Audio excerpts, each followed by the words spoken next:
Assalamualaikum dan salam hormat. Seorang maut ditetak di kepala dan seorang lagi parah ditetak di tangan selepas dipercayai diserang sekumpulan 6 lelaki di sebuah restoran di Pasir Putih berhampiran Sekolah Jenis Kebangsaan Cina Samcai, Ipoh, Perak. Mangsa yang maut ditemui dalam keadaan berlumuran darah di kawasan tempat letak kereta sebuah rumah teres 2 tingkat di laluan Temenggung, Pasir Putih yang didiami 3 wanita warga emas. Mangsa yang maut dikenal pasti sebagai Didi Raymond, 35 tahun, berasal dari Buntung dan bekerja dengan syarikat keselamatan, dibunuh dengan ditetak di bahagian kanan kepala, manakala mangsa yang cedera pula rakan sekerjanya. Sementara itu, seorang lelaki yang menggunakan gelaran Datuk Paduka bagi menipu syarikat kontraktor dengan menawarkan projek naik taraf jalan raya di Kuala Terengganu bernilai RM442 juta dengan mengaitkan Istana Negeri Terengganu dicekup pihak berkuasa. Kegiatan itu terbongkar apabila mereka menggunakan aplikasi WhatsApp sebagai medium menyebarkan tawaran projek kononnya bernilai RM442 juta berkenaan pada awal bulan lalu. Saksikan semuanya dalam kalender jenayah edisi 6 Ogos 2016. Lelaki ditemui mati dibunuh di hadapan pagar sebuah rumah di laluan Temenggung, Pasir Putih, Ipoh, Perak. Mangsa dikenal pasti sebagai Raymond, berusia 35 tahun, dibunuh dengan ditetak di bahagian kepala. Pihaknya menerima maklumat mengenai penemuan mayat mangsa daripada orang awam yang melalui kawasan itu pada 7.38 pagi. Menurutnya, mangsa yang berasal dari Buntung ditemui dalam keadaan berlumuran darah di tempat letak kereta sebuah rumah teres 2 tingkat didiami 3 wanita warga emas. Pihaknya sedang menjalankan siasatan lanjut berhubung kes bunuh itu termasuk kesan darah yang ditemui di kawasan berhampiran. Mayat kemudian dihantar ke Jabatan Forensik Hospital Raja Permaisuri Bainon untuk dibedah siasat. Polis menahan 16 individu termasuk 2 remaja dan merampas ganja bernilai RM33,000 dalam 4 serbuan di Bandar Sunway, Subang Jaya, Selangor pada 26 dan 28 Julai lalu. 2 remaja berusia 16 dan 17 tahun itu ditahan bersama 12 individu lain menerusi 3 serbuan dilakukan pada 26 Julai. Jumlah berat keseluruhan ganja dirampas adalah 11.7 kg dan dipercayai untuk pasaran sekitar kawasan itu. Kebanyakan suspek ditahan adalah pelajar di sekitar kawasan berkenaan. Kesemua suspek berusia 16 hingga 40 tahun itu direman bagi siasatan lanjut mengikut Seksyen 39B Akta Dadah Berbahaya 1952.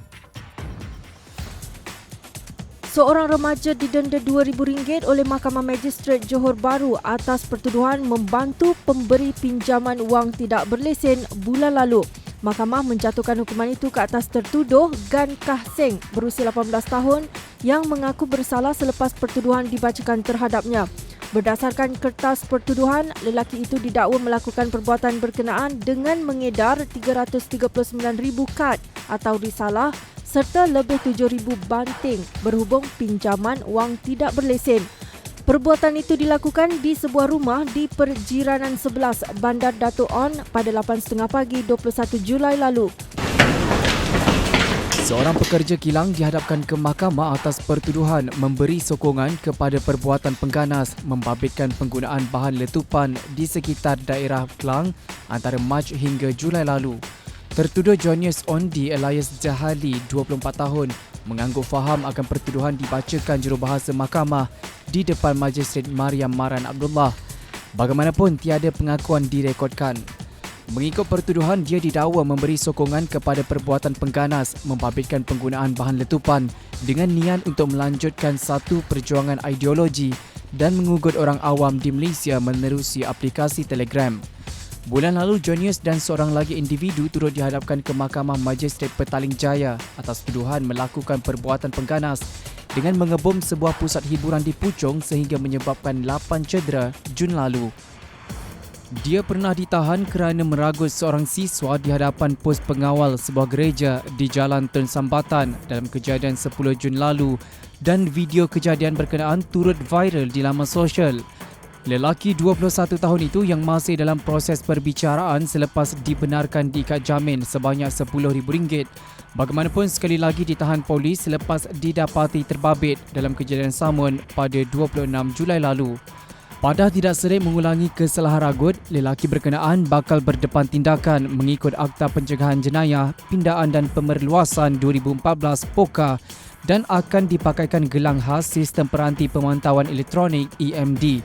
Difahamkan ini kes pertama pesalah ragut di Kuala Lumpur dikenakan sekatan berkenaan kerana kebiasaannya alat berkenaan hanya dikenakan terhadap bekas banduan dan penjenayah berbahaya.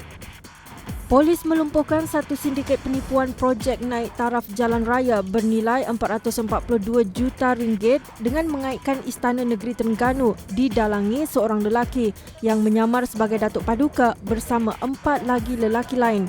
Semua suspek berusia 30 hingga 60 tahun ditahan dalam beberapa serbuan di sekitar Bandar Kuala Terengganu sejak 23 hingga 28 Julai lalu. Kegiatan itu terbongkar apabila mereka menggunakan aplikasi WhatsApp sebagai medium menyebarkan tawaran projek itu. 5 suspek diremand selama 4 hari untuk siasatan lanjut sebelum dibebaskan dengan jaminan polis.